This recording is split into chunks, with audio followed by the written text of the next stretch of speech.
الحمدللہ رب العالمین والصلاة والسلام علی سید المرسلین اما بعد فاعوذ باللہ من الشیطان الرجیم بسم اللہ الرحمن الرحیم۔ السلام علیکم ورحمۃ اللہ وبرکاتہ۔ ایک مولانا صاحب کسی سیٹھ کے پاس چندہ لینے گئے۔ جب گفتگو ہوئی تو اس نے چندہ دینے سے منع کر دیا۔ اسی دوران سیٹھ صاحب نے اپنی جیب سے ایک ڈبی نکالی جس میں ٹیبلٹس تھیں۔ ایک ٹیبلٹ نکال کر اس نے پانی کے ساتھ کھا لی۔ مولانا صاحب نے کہا، سیٹھ صاحب طبیعت تو ٹھیک ہے نا؟ آپ دوائی کھا رہے ہیں، سب خیر تو ہے؟ تو سیٹھ نے جواب دیا، ہاں مولانا، بس نیند نہیں آتی، ٹینشن میں رہتا ہوں، سکون حاصل کرنے کے لیے ٹیبلٹ کھاتا ہوں۔ مولانا صاحب نے کہا کہ اللہ پاک آپ کو شفا دے۔ چندہ نہ ملنے کے باوجود بھی سیٹھ صاحب کو دعا دے کر مولانا صاحب اس کی دکان سے باہر نکلے تو باہر سڑک پر کام ہو رہا تھا۔ بڑی بڑی مشینیں لگی ہوئی تھیں جن کا اچھا خاصا شور تھا اور وقت بھی دوپہر کا تھا، مگر مولانا صاحب یہ دیکھ کر حیران رہ گئے کہ اتنی گرمی کے باوجود چھوٹے سے درخت کے مختصر سے سائے میں ایک مزدور زمین پر گدا بچھائے مزے سے سو رہا ہے۔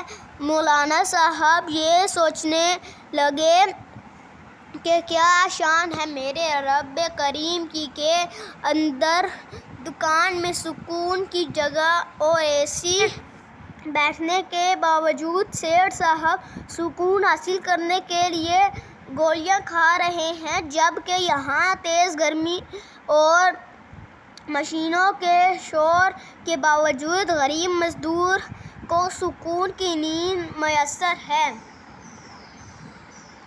اے عاشقان رسول، جو شخص صرف دنیا بنانے اور اسے بہتر کرنے کی فکروں میں لگا ہوتا ہے وہ بظاہر کتنا ہی مالدار اور عیش و مستی میں سہی مگر عام طور پر اسے مختلف پریشانیوں نے بھی گھیر رکھا ہوا ہوتا ہے۔ ان میں کئی ایسی پریشانیاں بھی ہوتی ہیں جو اس کی راتوں کی نیند اور دن کا سکون کو برباد کر دیتی ہیں۔ اس کا دل مختلف دنیاوی فکروں سے بھرا رہتا ہے، یہ کیسے ہوگا، وہ کیسے ہوگا، فلاں پلان کچھ ادھوری رہ گئی، وہ کیسے مکمل ہوگی، اس کی فکر اور اس طرح کی نہ جانے کتنی فکروں نے دنیا دار آدمی کو گھیر کر رکھا ہوتا ہے۔ اس طرح کی بے جا فکریں صرف امیر طبقے میں ہی نہیں بلکہ غریب طبقے میں بھی اپنی اپنی سوچ کے وسیع اور تنگ ہونے کے اعتبار سے پائی جاتی ہیں، جن سے ان کی پریشانیاں کم ہونے کے بجائے مزید بڑھتی ہی ہوں گی۔ دنیاوی سوچوں اور فکروں میں خود کو بھلا دینے والوں کو سمجھاتے ہوئے حضرت علامہ مولانا الیاس عطار قادری دامت برکاتہم لکھتے ہیں، جو دنیاوی تقبل کی بے جا فکروں میں پڑتے گڑھتے اور خواہ مخواہ دل مسوستے رہتے ہیں۔ کئی لوگ ہے دنیا کرتے ہوئے دنیا سے رخصت ہو جاتے ہیں، مگر جیتے جی آخرت کی طرف ان کی کوئی توجہ نہیں ہوتی۔ مسلمان کو ہمت اور خوش عقیدگی سے کام لینا چاہیے۔ ہمیں دو جہان کی فکر کھائی جاتی ہے، حالانکہ دو جہان کو پالنے والا ہمارا حامی و ناصر ہے۔ دنیا دار آدمی کو اتنی فکریں کیوں ہوتی ہیں؟ وہ فکریں اس پر کیا اثر رکھتی ہیں؟ دنیا کے بجائے آخرت کی فکر انسان کو کیا کچھ دلاتی ہے؟ اس کا جواب اللہ پاک کے آخری نبی صلی اللہ علیہ وسلم کے فرامین سے حاصل کرتے ہیں۔ ارشاد فرمایا، جو شخص صرف دنیا کی فکر میں رہتا ہو تو اللہ پاک اس کے معاملے کو پراگندہ کر دیتا اور اس کی تنگ دستی کو اس کی آنکھوں کے سامنے کر دیتا ہے، اور اسے دنیا سے صرف اتنا ہی حصہ ملتا ہے جتنا اس کے لیے پہلے سے لکھ دیا گیا ہے۔ جو شخص آخرت کا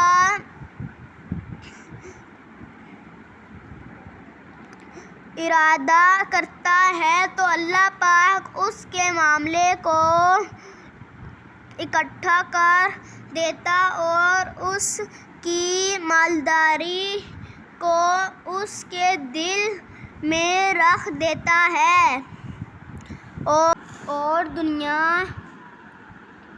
اس کے پاس خاک آلود ہو کر آتی ہے۔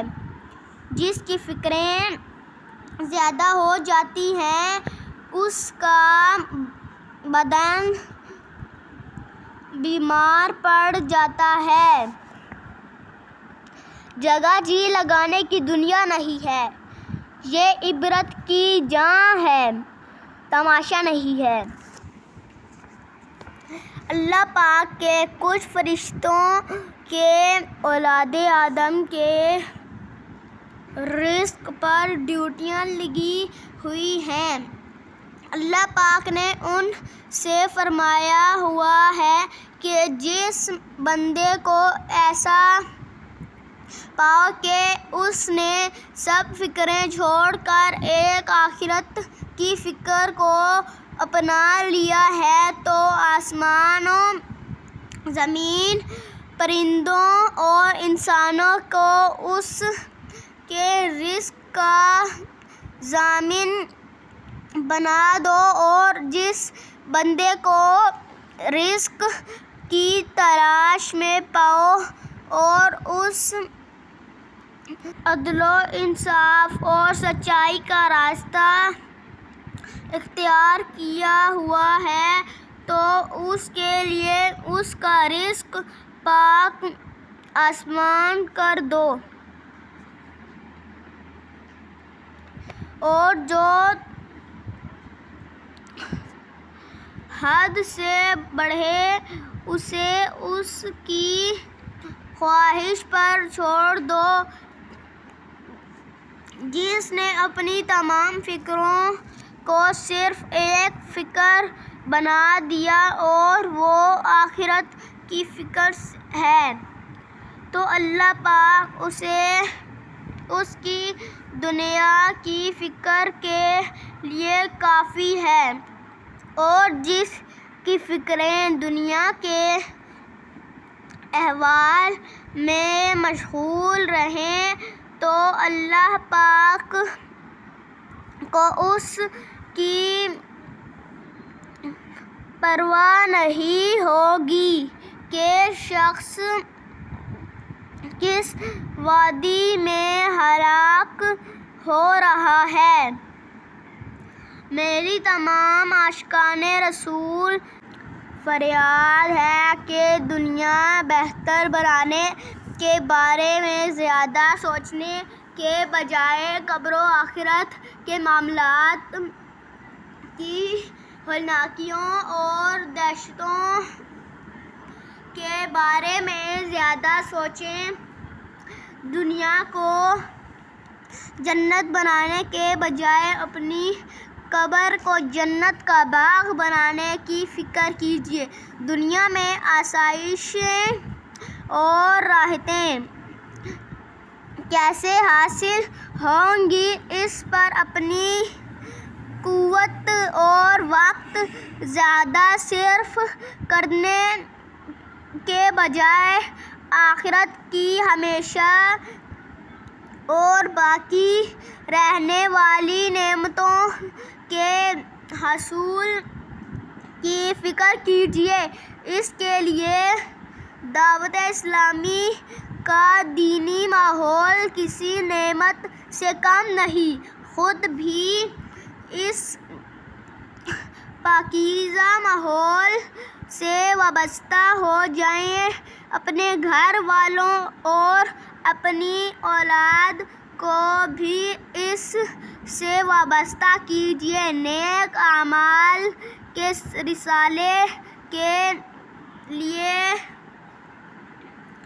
مطابق اپنی زندگی گزاریے، انشاءاللہ فکر آخرت نصیب ہو ہی جائے گی انشاءاللہ عز و جل۔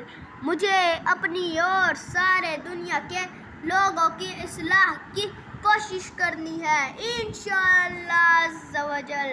علیہ محاولۃ اصلاح نفس مناصر العالم انشاءاللہ عز و جل۔